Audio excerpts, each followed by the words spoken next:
Good morning बच्चों। आप सभी का स्वागत है डीएनए बायोलॉजी क्लास चैनल पे। आज हम लोग स्टार्ट करने वाले हैं cell cycle and cell division के बारे में। लेक्चर नंबर 2 अपना देखेंगे हम लोग आज। ठीक है, ध्यान से सुनिएगा बच्चा लोग बात को। जो हमारा सेल साइकिल है, ठीक है, पहले इसके बारे में समझते हैं कि सेल साइकिल क्या होता है। जब हमारा सेल डिवीजन हो रहा होता है, एक सिंगल पैरेंट सेल से दो नए सेल बनाए जा रहे हैं माइटोसिस डिवीजन के द्वारा, तो इस डिवीजन के दौरान क्या होते हैं, कई सारे इवेंट्स होते हैं। ठीक है, जैसे कि सेल का ग्रोथ होना, डीएनए का रेप्लिकेशन होना, न्यूक्लियस का डिवीजन होना, साइटोप्लाज्म का डिवीजन होना, ये सब कई इवेंट्स के अंदर होते हैं, कई भाग में पूरा होते हैं। वो सारे भाग क्या कहलाते हैं, हमारे सेल साइकिल कहलाते हैं। ठीक है, जो हमारा सेल साइकिल है माइटोसिस के लिए वो मेनली दो भागों में बटा हुआ है। एक हमारा इंटरफेज है, एक हमारा एम फेज है। जो हमारा सेल साइकिल है वो दो भागों में बटा होता है, एक होता है हमारा इंटरफेज, एक होता है हमारा एम फेज। जो इंटरफेज है वो क्या है, हमारा प्रिपरेटरी फेज है। इंटरफेज क्या है, हमारा प्रिपरेटरी फेज है। जब सेल डिवीजन होता है तो डिवीजन से पहले क्या करता है, सेल अपने आप को तैयार करता है अच्छे से। एक सेल जब डिवीजन के अंदर एंटर करता है तो पहले अपने आप को तैयार करता है डिवीजन के लिए अच्छे से। वही फेज क्या कहलाता है, हमारा इंटरफेज कहलाता है, जो कि 95% टाइम कंज्यूम करता है सेल डिवीजन का। जो हमारा सेल डिवीजन हो रहा है उसका 95% टाइम कहाँ कंज्यूम हो रहा है, हमारे इंटरफेज के अंदर हो रहा है, यानी कि प्रिपरेशन में हो रहा है। ठीक है, अब जो बचा हुआ 5% टाइम होता है वो कहाँ कंज्यूम होता है, हमारे एक्चुअल सेल डिवीजन में। सेल पहले अपने आप को अच्छे से तैयार करेगा। ठीक है, जब तैयारी अच्छे से हो जाएगी पूरी तरह से, तब वो डिवीजन के लिए इंटर करता है, जो क्या कहलाता है, हमारा एम फेज कहलाता है, माइटोसिस फेज कहलाता है। ये हमारा एक्चुअल सेल डिवीजन का फेज होता है। ठीक है, देखिएगा बच्चा लोग, जो हमारा इंटरफेज होता है, जो हमारा इंटरफेज होता है, इसमें मेनली दो घटना घटती है। इसमें एक सेल का ग्रोथ होता है, ठीक है, और दूसरा क्या होता है, इसमें डीएनए का रेप्लिकेशन होता है। सेल का ग्रोथ होता है और क्या होता है, हमारा डीएनए का रेप्लिकेशन होता है, और काफी कोऑर्डिनेटेड मैनर में होती है। पहले सेल का ग्रोथ होगा, ठीक है, उसके बाद क्या होगा, हमारा डीएनए का रेप्लिकेशन होगा। जो सेल का ग्रोथ है वो G1 S G2 में लगातार चलते रहता है। ऐसा नहीं है कि अगर हम लोग जीवन के अंदर बात करेंगे तो सिर्फ यही ग्रोथ हो रहा है। ग्रोथ हमारा G1 S G2 तीनों में हो रहा है। इंटरफेज भी हमारे तीन भाग में बटे हुए हैं, समझिए यहाँ पे। जो हमारा इंटरफेज है वो G1 S G2 तीन भाग में बटे हुए हैं। बारी बारी से सारे इवेंट्स पूरा होंगे। पहले G1 में सेल इंटर करेगा इंटरफेज के, जहाँ पे क्या होता है, हमारा सेल का ग्रोथ होता है। क्या होता है यहाँ पे, हमारा सेल का ग्रोथ होता है। अगर आपको डिफाइन करना हुआ कि G1 फेज हमारा क्या है, तो देखिएगा, G1 फेज हमारा एम फेज और एस फेज के बीच क्या है, हमारा गैप है। ये क्या है, हमारा एम फेज का और एस फेज के बीच क्या है, हमारा गैप होता है। ठीक है, यानी कि एम फेज और एस फेज के बीच में क्या होता है, हमारा जीवन फेज आता है। इसमें क्या होता है, हमारा सेल का ग्रोथ होता है। क्लियर बात है। अब समझिएगा एस फेज क्या होता है। एस फेज का मतलब होता है सिंथेटिक फेज। यहाँ पे सिंथेसिस होता है।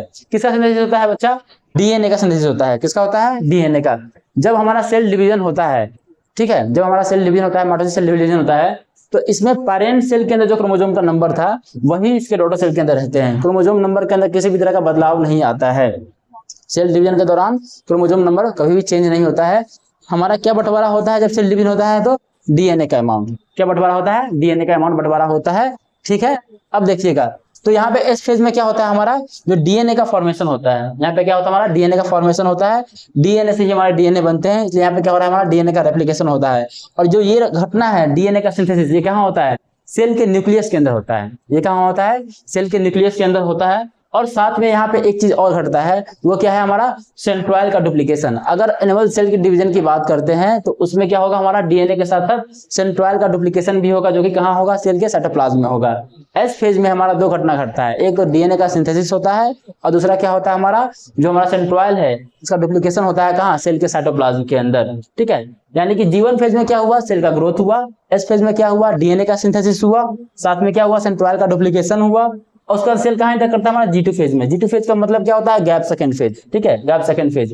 यहाँ पे क्या होता है, सेल ग्रोथ लगातार होते रहता है। देखिए सेल ग्रोथ कैसा प्रोसेस है, लास्ट क्लास में क्या देखे थे हम लोग कि सेल ग्रोथ कैसा प्रोसेस हमारा कंटिन्यूअस प्रोसेस है।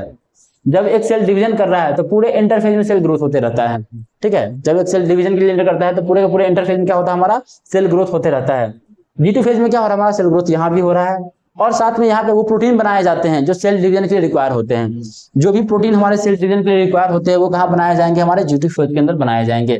ठीक है, आगे देखिएगा, जब एक सेल अपने आप को पूरी तरह से तैयार कर लेता है, पूरी तरह से तैयार कर लेता है, यानी कि इंटरफेज को पूरा कर लिया, अच्छे से अपने आप को प्रिपेयर कर लिया सेल डिवीजन के लिए, तो वो सेल कहाँ हमारा इंटर करता है, वो सेल हमारा इंटर करता है एम फेज के अंदर, डिवीजन फेज के अंदर। अब जो हमारा डिवीजन फेज है बच्चा, क्या होता है, वो भी दो भागों में बटा होता है। डिवीजन किसका होना है, सेल के अंदर बंटवारा किसका होना है, न्यूक्लियस का और इसका साइटोप्लाज्म का। पेरेंट सेल के अंदर क्या बंटवारा करना है हमको, न्यूक्लियस का और इसके साइटोप्लाज्म का बंटवारा करना है, जो नए सेल बनेंगे। तो इसमें क्या डिवीजन के लिए आता है हमारा, एक तो होता है न्यूक्लियस का डिवीजन जो कि पहले होता है, क्या कहलाता है ये हमारा कैरियोकाइनेसिस कहलाता है। जब कैरियोकाइनेसिस पूरा हो जाता है बच्चा तो स्टार्ट होता है हमारा साइटोकाइनेसिस। ठीक है, जो हमारा एम फेज है वो दो भागों में बटा हुआ है, एक भाग हमारा कैरियोकाइनेसिस है, सेकेंड भाग क्या है हमारा साइटोकाइनेसिस होता है। ठीक है, जो हमारा कैरियोकाइनेसिस है, जो हमारा कैरियोकाइनेसिस है ये भी क्या होते हैं, चार भाग में पूरा होते हैं। कितने भाग में पूरा होता है ये हमारे, चार भाग में पूरा होते हैं। एक प्रोफेज होता है, मेटाफेज होता है, एनाफेज होता है और टीलोफेज होता है। यानी कि जो हमारा कैरियोकाइनेसिस है ये भी चार भाग में पूरा होंगे, प्रोफेज, मेटाफेज, एनाफेज और टीलोफेज। समझ रहे हैं बात को। जब ये कैरियोकाइनेसिस पूरा हो जाएगा, प्रोफेज, मेटाफेज, एनाफेज, टीलोफेज पूरा हो जाएगा, तो हमारा सेल कहाँ इंटर करेगा, साइटोकाइनेसिस के अंदर इंटर करेगा। और साइटोप्लाज्म का डिवीजन होगा यहाँ पे साइटोकाइनेसिस के अंदर, और जाके हमारे दो नए सेल बनकर तैयार हो जाएंगे। ठीक है, देखिएगा यहाँ पे बच्चे फिगर को देखिएगा, ये पूरा का पूरा फिगर किसका है हमारा, सेल साइकिल का है।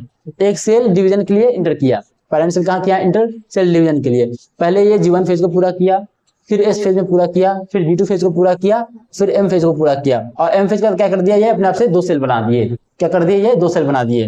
अब एक बात मेरी सुनिएगा, कुछ ऐसे भी सेल होते हैं, ठीक है, जो सेल डिवीजन के लिए इंटर करते हैं, लेकिन G1 को पूरा करने के बाद क्या होते हैं, वो बाहर आ जाते हैं। सेल डिवीजन के लिए इंटर किए बट G1 को पूरा करते ही क्या हुए, वो बाहर आ गए।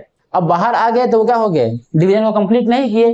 ठीक है, डिवीजन कंप्लीट नहीं किए, तो ये सेल क्या हो जाते हैं हमारे, क्विसेंट स्टेज के सेल कहलाते हैं, G0 स्टेज के सेल कहलाते हैं। ये जो सेल डिवीजन से बाहर स्किप आउट हो गए हैं, ये क्या कहलाएंगे हमारे, G0 स्टेज के सेल कहलाते हैं। ठीक है, ये G0 फेज कहलाएगा हमारा। क्लियर बात है। एक बार चीजों को रिकॉल कर देते हैं आपको। G1 फेज में क्या हो रहा है हमारा, G1 फेज में हमारा सेल का ग्रोथ हो रहा है। एस फेज में क्या हो रहा है हमारा, एस फेज में हमारा डीएनए का सिंथेसिस हो रहा है। और अगर एनिमल सेल का डिवीजन की बात करते हैं तो वहां पे क्या होता है हमारा, डीएनए के सिंथेसिस के साथ साथ हमारा साइटोप्लाज्म के अंदर सेंट्रोइड का भी डुप्लीकेशन होता है।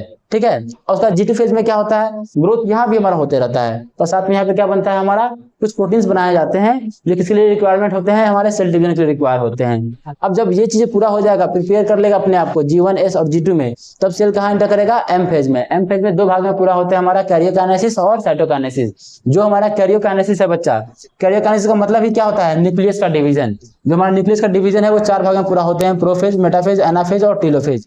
यहाँ पे क्या होता है, न्यूक्लियस का डिवीजन हो जाता है, उसके बाद सेल कहाँ इंटर करता है हमारा, साइटोकाइनेसिस के अंदर इंटर करता है, जिसमें क्या होता है, सेल के साइटोप्लाज्म का बंटवारा होता है। ठीक है,